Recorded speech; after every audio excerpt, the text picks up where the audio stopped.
We have major breaking news coming in overnight. Republicans are extremely upset and they are in disarray, which means they are completely splitting and going in different directions due to the fact that the Heritage Foundation, a major conservative movement, decided not to part ways with Tucker Carlson after Republicans called for it because he interviewed a white nationalist. Yet the Heritage Foundation decided not to part ways with him. Now there is complete chaos happening within the Republicans deciding the movement of their conservative future and what that will look like. The Heritage Foundation, as you guys know, supports and is a huge part of the Republican Party. So it's amazing to see now it's in complete shambles, all because its decision to still back Tucker Carlson. I do want to point out that there is just a little difference between Republican and MAGA Republicans. I think I can come to an understanding with Republicans. Like we can come to a middle ground with like sane-headed Republicans. But if you're a MAGA Republican, I want nothing to do with you. Nothing to do with you. If you're a Republican that voted for Donald Trump and what's currently happening, I don't want anything to do with you. You're a part of this problem. You're the one who caused everything that's happening right now. You're supporting genocide. You're supporting families being deported, the illegal deportation of American citizens. It's inhumane. We're funding so many genocides across the world, literally. Now we want to invade Nigeria for what? Because Donald Trump says that they're killing Christians. You mean black Christians? The people that you highly talk badly about. You don't want to help black people. That's plain and obvious. So what are the nefarious reasons why now President Trump is deciding to invade Nigeria? Donald Trump's chaotic clown show house of cards is beginning to crumble, and it's happening from the best place in the best way, from the inside by the little people we all don't even know. And in this breaking story, which I'm going to show you in a few seconds, that is exactly how it should happen. And that's how empires, or in this case, wannabe dictators, actually wind up getting brought down. And you are going to want to see this because since it's NFL Sunday in America, let's take a moment and realize sometimes the most important player on the team is the guy you haven't seen the whole game, the kicker. And in this breaking story, that's exactly what's going to start cracking from the inside of Trump's foundational hierarchy that's going to bring him and the rest of his cabinet clowns down. Bear in mind, this is what Representative Don Bacon said in the face of everyone else who wouldn't say anything. This is what he had to say about tariffs. Tariffs aren't working, at least coffee. I mean, I went to buy coffee when I came back in from my apartment, and it was up $4 the bag that I buy, right? People, that's not success. And as a retired Air Force Brigadier General, he was the first guy to come out and say, Pete Hegseth, you gotta go. This. Breaking news. Former Brigadier Air Force General Representative Don Bacon, Republican from New England, has called for Defense Secretary Pete Hegseth to resign, becoming the first GOP member of Congress to do so. In quotes, he's acting like he's above the law, and that shows an amateur person. Don Bacon suggests that Pete Hegseth should be fired. If the reports are true, the Secretary of Defense has failed at operational security, and that is unacceptable. If a Democrat did this, we'd be demanding a scalp. We should be Americans first when it comes to security. I'm not in the White House. I'm not going to tell the White House how to manage this, but I find it unacceptable, and I wouldn't tolerate it if I was in charge. And even more recently, when we had unelected officials going over to play negotiator with Saudi Arabia, Don Bacon had this to say about Pete Hegseth and Donald Trump. There's very few countries that are more pro-American than Poland. And they also know that the fall of Ukraine would be devastating to their national security. And I thought, why is a White House official that's not even elected, why is that person belittling the Polish foreign minister? It's not right. And he finished it with this true statement. We need more discipline in the White House. So in this breaking story, while all of this craziness is going on out in front of us, what Pete Hegseth and Donald Trump slowly do is change all the rules in the background. And Don Bacon has called it out. And more importantly, it's cracking the foundation of Donald Trump's presidency. Check out this breaking story. Breaking news. I already see impact. GOP lawmaker blasts Pete Hegseth's newest amateur move. U.S. Defense Secretary Pete Hegseth came under fire. We have some major news right now. The Republican Party is facing an internal civil war, something that not many major media companies are talking about, but really is impacting the direction of the conservative movement. And there is more fracturing within the Republican Party, but also now publicly than I think we've seen in a long time. So this dates back to Tucker Carlson, Nick Fuentes, and the Heritage Foundation. Those are the three big players right now behind the scenes that it's now spilled over publicly. Tucker Carlson, as you know, is a former Fox News host, now has his own media channels. He's very far right. Nick Fuentes, if you don't know who that is, he's a white nationalist. He's one of the individuals that met with Kanye West and Donald Trump at Mar-a-Lago while Donald Trump was running for a second term. Remember that? Well, Nick Fuentes and Tucker Carlson have been at odds with one another publicly and privately, but recently Tucker Carlson invited Nick Fuentes on his show. Nick Fuentes, a known anti-Semite, a known racist, a known white nationalist, one of probably the worst people you can have on a show. And Tucker Carlson started facing major backlash from conservatives who say, well, this is just too far for me. This is not the Republican Party of Reagan and Romney. This is a Republican Party that I simply don't identify as. So Tucker has his show. Then if you don't know, the Heritage Foundation, which is this big Republican conservative think tank, Heritage Foundation helped with Project 2025, has helped the Trump administration staff most of its executive branch, very conservative. Well, the Heritage Foundation president this week came out and said, you know what? We're not backing away from Tucker Carlson, because there was rumors that because of Tucker Carlson's interview with Nick Fuentes, that the Heritage Foundation kind of distanced itself from him. And while the president now says, no, we're not going to distance ourselves from Tucker, we support or stand by Tucker, essentially, is what he said. And well, that caused major, major backlash. Heritage Foundation staffers have threatened to quit. Internally, the Heritage Foundation is fracturing. There have been staff changes. A number of staffers say simply, we don't support the direction that this group is going in, that the major Republican think tank is going in.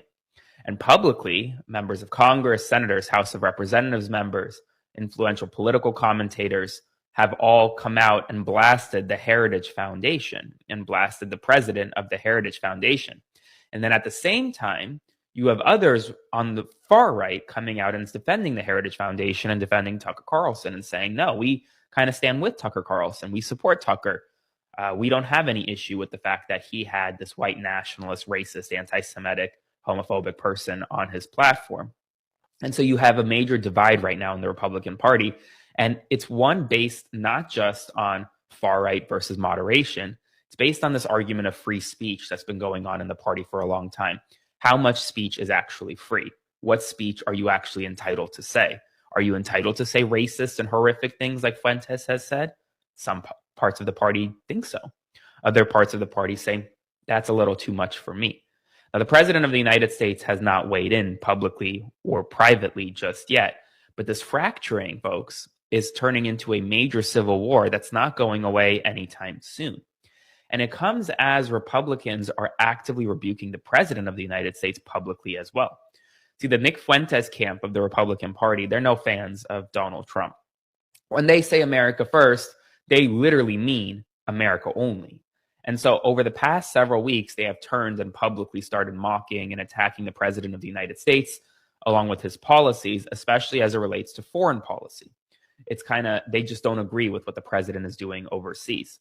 And while Donald Trump has kind of stayed quiet, stayed under guard, yet at the same time has now threatened war against Venezuela, threatened war against Nigeria, both in the past week, Nigeria in the past 24 hours. And yet many of these America First Republicans, conservatives are saying, that's not what I voted for. That is too much for me, even. And so you have a situation where you have this far right faction of the Republican Party that really wants to take hold here. They really want to be the leaders. They are frustrated. They are lashing out. You have the more moderates in the Republican Party who are saying, well, folks, I didn't vote for this. This is not the party that I remember. Remember, the Republican Party of old was, we're going to be lowering taxes, we're going to be tough on Russia, right? We're going to have small government. This is not the Republican Party of Romney or Reagan. And so you have a lot of moderate Republicans saying, I don't have a home here anymore. And they're saying that more and more this morning. So they're saying they don't have a home. Far-right Republicans are saying they don't have a home. They don't like each other right now. And while the president of the United States is being mocked and rebuked really in different ways by both parties, you have the far right saying what the president of the United States is doing is too much. We don't support that in terms of war in Nigeria, in terms of war in Venezuela. You have centrists now publicly rebuking the president over tariffs. You literally in the past week had 3 votes on tariffs in the United States Senate, and each vote, Senate Republicans came out, voted with Democrats and said, we don't support you, Donald Trump. You had 5 Republican senators rebuke him on tariffs to Brazil. They're more moderate, right? Mitch McConnell, moderate-ish nowadays. Tom Tillis, a more moderate Republican. Lisa Murkowski, Susan Collins, both moderate. Rand Paul's not a moderate, but he just kind of sticks to his own guns and votes no on almost anything. So you had those 5 vote against Brazil tariffs. You then had 4 vote against Canada tariffs. And then you had 4 vote against national emergency one day later that established all of the tariffs. And so you had Republicans willing to join Democrats to rebuke the president of the United States publicly, at the same time as behind the scenes, they're feuding in a way that we have not come to expect from this Republican Party. And so you have the president of the United States publicly rebuked. You have an internal civil war emerging between Republicans and Democrats, or not, sorry, between far-right Republicans and moderate Republicans as we speak. And it comes as, what's the future of the Republican Party, right? Is the future MAGA? Well, who's the new MAGA leader after President Donald Trump leaves, if he leaves? Let's say in 3 years, as he should, he will leave office. Who takes over? Is it J.D. Vance? Well, J.D. Vance is no moderate. He's pretty far right. He's with the Tucker Carlsons of the world. So does the moderate section of the Republican Party leave? Where do they go? Do they go to Democrats? Okay. If it's not MAGA, what is the direction of the Republican Party? Are we moving back to the Romney era? That means someone like Marco Rubio, the Secretary of State, kind of takes over the Republican Party, but he doesn't have many fans in the far right movement. He doesn't believe in an isolationist foreign policy. Is it someone different? Do you have someone rise up like Nikki Haley again? Doubtful. They don't like her. Is it someone like Kristi Noem, who doesn't know where she stands in this Republican Party? Probably not. Or is it another Trump?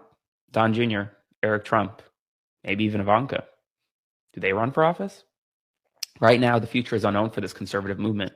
But what we do know is that in the short term, a major civil war is now erupting within the Republican Party, and these fractures are only growing. And if they don't stop them, well, it could lead to a full-blown meltdown over the next 3 years, and especially in 2028. Like, comment, share, and subscribe. Support my work, and I'll see you this evening. Stay tuned for more updates. More to come soon. So the cruelty of this administration has no bounds.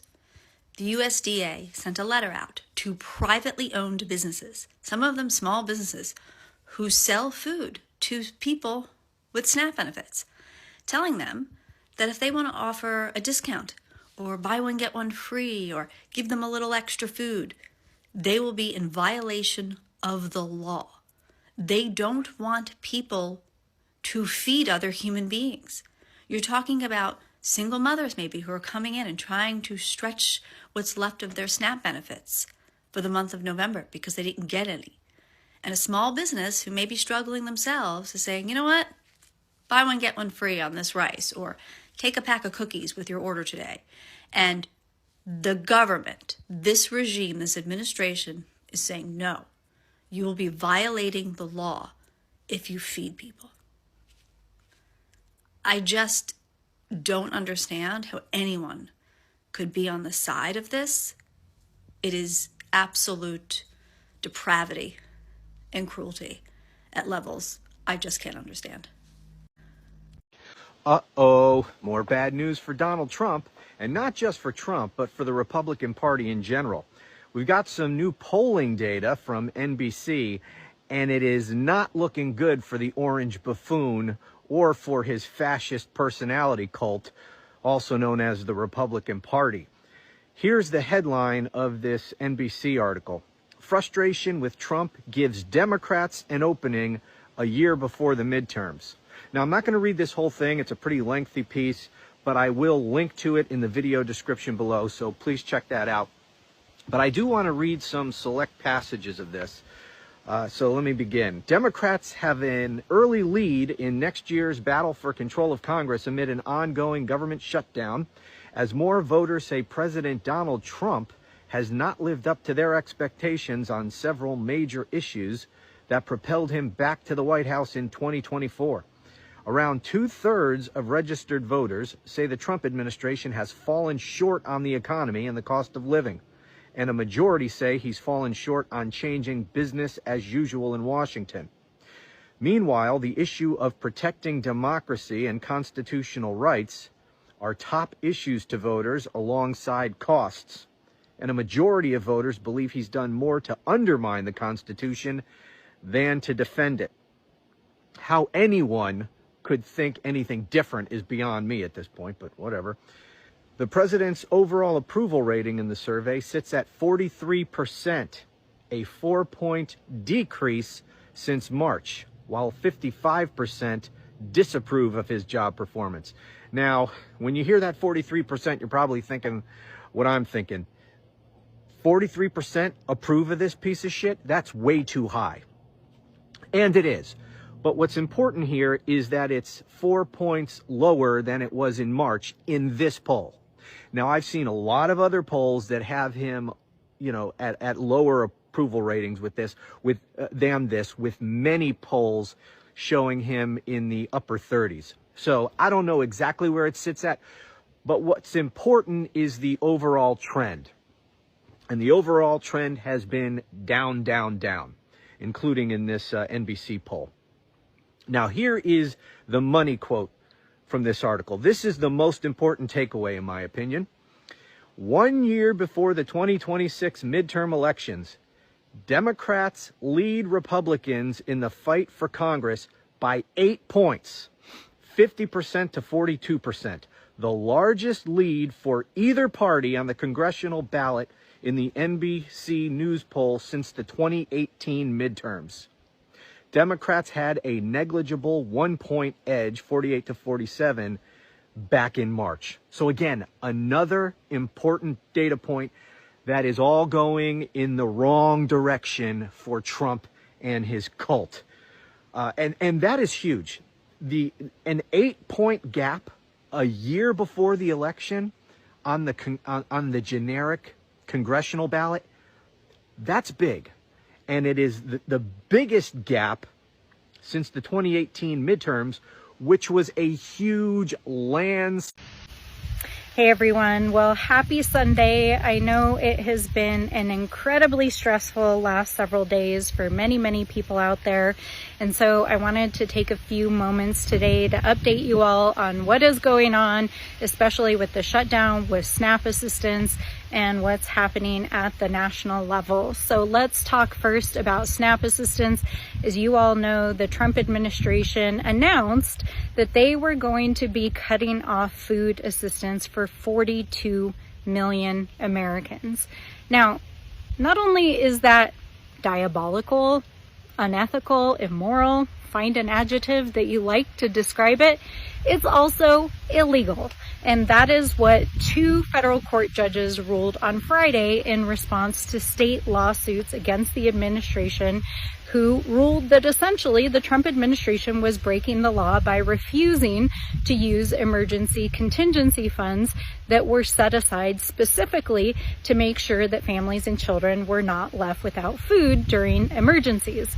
Now, we know that the Trump administration knows that they are breaking the law because on October 1st, the Trump administration themselves had posted on the USDA website that they were planning to continue the program even during a shutdown. But at some point between the 1st and the 10th, when they sent out letters to the states, somebody at the White House decided that using the hunger of children and tens of millions of families across the United States would be a useful political tool for them. Now, the judges ruled on Friday that the Trump administration must comply with these orders. But as of today, Sunday, they have not complied. And as of this afternoon, at least one Trump official, including one of his cabinet secretaries, announced on national television today that the Trump administration would think about releasing those funds on Wednesday. Well, if you think about what is happening this week, what is happening on Tuesday? Of course, it's an election. So if there was any question whatsoever about whether or not the Trump administration was trying to weaponize food assistance and break the law for political gains, I think it is very obvious that that is exactly what they are doing. So, I want to just say that here in New Mexico, we have proactively taken steps to make sure that no New Mexican in the meantime goes without food. Our governor and our state legislature announced on Thursday that we would be releasing $30 million in funds that would help to feed New Mexicans for the next 10 days. Our AG joined that lawsuit against the federal government, and so we are indeed one of the plaintiff states that the judge has ordered to feed our people. And our New Mexico delegation is fighting with every tool that we have, including legislation, working with our state government, supporting these court cases, and working with our food banks and emergency food providers to make sure that every single family has access to food right now. But I can't tell you how tone deaf, how just immoral it is that these folks in the White House would cut off food assistance to tens of millions of Americans illegally, while the president is meanwhile not only demolishing the East Wing of the White House to build himself a gilded ballroom using hundreds of millions of dollars of donations from his campaign donors and private corporations and his billionaire friends, but threw a lavish party at Mar-a-Lago over the weekend, literally, while children were left without food assistance. That is what we are dealing with right now at the national level.